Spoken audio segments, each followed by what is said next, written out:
હું સૌથી પહેલાં તો સમગ્ર જામનગર સંસદીય ક્ષેત્રના નાગરિકો, પાર્ટીના સર્વે કાર્યકર્તાઓ, જેને ખૂબ જ કપરી પરિસ્થિતિમાં, ખૂબ જ સંઘર્ષમય પરિસ્થિતિમાં રાત દિવસ એક કરી પોતે ઉમેદવાર હોય એ રીતે લડી અને આ પરિણામ શક્ય કર્યું છે, ત્યારે હૃદયપૂર્વક હાલારના સર્વે નાગરિકો અને પાર્ટીના સર્વે કાર્યકર્તાઓને હૃદયપૂર્વકના વંદન કરી એમનો ખૂબ ખૂબ આભાર વ્યક્ત કરું છું. અને આ જીત સાચા અર્થમાં હું સર્વે નાગરિકોને અને સર્વે કાર્યકર્તાઓને સમર્પિત કરું છું. તમારા વગર આ જીત શક્ય નહોતી. જે તમે લોકોએ મોદી સાહેબના નેતૃત્વમાં એમના વિકસિત ભારતના સંકલ્પમાં સાથે સમગ્ર હાલારને જોડવા માટે જે પ્રકારની મહેનત કરી છે એના લીધે આ પરિણામ શક્ય થયું છે. મેં પહેલાં કીધું એમ ખૂબ કપરી પરિસ્થિતિમાં તમે લગભગ બધા જ તજજ્ઞો, બધા જ પ્રેડિક્શનને ખોટા પાડી અને ફરીથી એક વખત સમગ્ર જામનગર સંસદીય ક્ષેત્રની મજબૂત નોંધ જે દિલ્હી સુધી કરાવી છે એ બદલ હું હૃદયપૂર્વક સર્વે નાગરિકો, કાર્યકર્તાઓને વંદન કરું છું, એમનો આભાર વ્યક્ત કરું છું અને આ જીત આપ સૌને હું સમર્પિત કરું છું.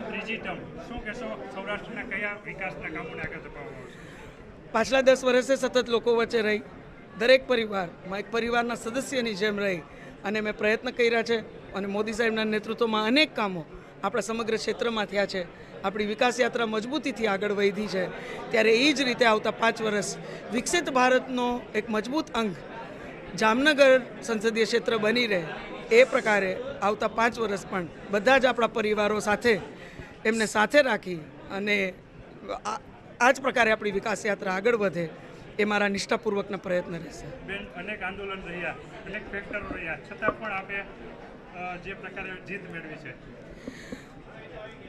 હું એવું માનું છું કે જે પ્રકારે સમગ્ર સંસદીય ક્ષેત્રમાં મોદી સાહેબના નેતૃત્વમાં કામો થયા છે, ત્યારે હંમેશા મને એક વિશ્વાસ હતો કે હાલારના આપણા નાગરિકો ખૂબ જાગૃત છે અને સૌથી પહેલું પ્રાધાન્ય હાલારના નાગરિકો કોઈ વાતને આપતા હોય તો એ સમરસતા અને સુરક્ષાને આપે છે.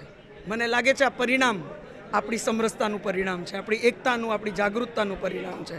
આપણે બધા એક છીએ, આપણે સમરસતાને પ્રાધાન્ય આપી છીએ, આપણે બધા સુરક્ષાને પ્રાધાન્ય આપી છીએ, આપણે પ્રગતિને પ્રાધાન્ય આપી છીએ.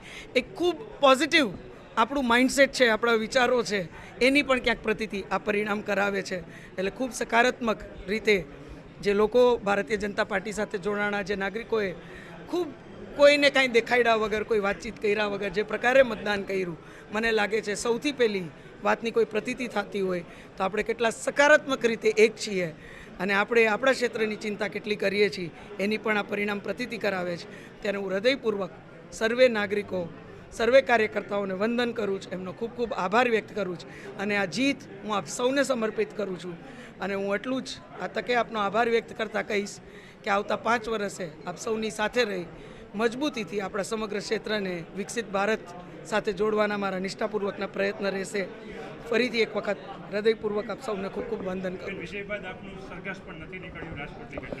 જી, રાજકોટનું આ ખૂબ જ દુઃખદ આખો બનાવ છે અને એમાં પીડિતોના પરિવાર સાથે એના દુઃખમાં આટલા જ દુઃખી અમે બધા છીએ. વ્યક્તિગત રીતે આ દુઃખ કેવું છે એનો કદાચ વ્યક્તિગત રીતે મને પણ એટલો જ અનુભવ છે. એટલે એ તમામ પરિવારો સાથે અમે એટલી જ સંવેદના અને દુઃખ વ્યક્ત કરીએ છીએ અને આજનો દિવસ અમે કદાચ પરિવારોને બીજું તો કંઈ નથી આપી શકતા.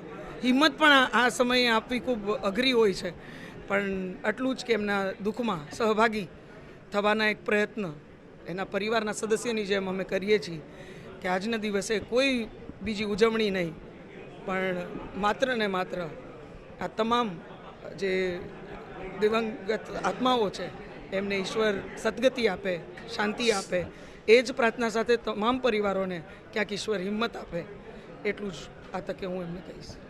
ચાલો, થેન્ક યુ.